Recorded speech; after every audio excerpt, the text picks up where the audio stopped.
um pouquinho de chama de verme, que isso tem um hormônio que nem quando nasce fica, que é proteção pra pele, vai saindo aos poucos, viu? Pomada passadora não precisa passar. Só se o médico pedir. Mas em casa, assim, quando for pra casa, eu tô passando na cada troca de fralda. É, geralmente assim, quando o médico pede, porque geralmente se faz a higiene com água e algodão normal. Agora se fica irritadinha a pele é que passa com mais.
Primeiro um seco, na borda, aqui dentro.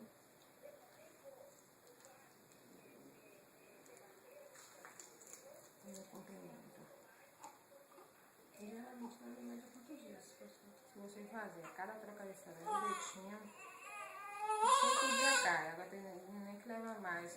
Leva aqui é algodão. Tem que levar 7 dias. Aí agora vamos botar com água. Ele fez o quê? Fez... Desculpa. Aí se quando fosse trocar a fralda, eu vou botar um algodãozinho aqui em cima. Aqui, ó. Essa borda aqui, ó. Depois, ó. Comprimento. Comprimento.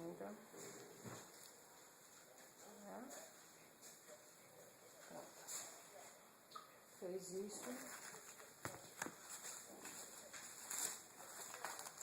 Vamos sair, vou molhar já já, vou mostrar. Ninguém merece ficar molhado.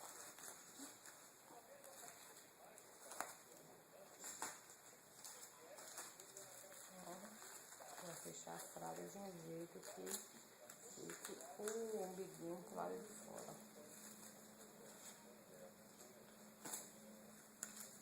Agora vamos sair desse fio. Menina, não tô frio desse.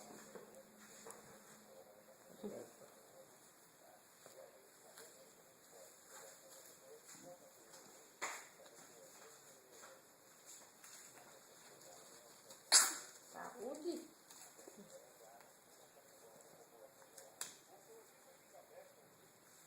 Olha aí, tá molhado. E peguei com flagra.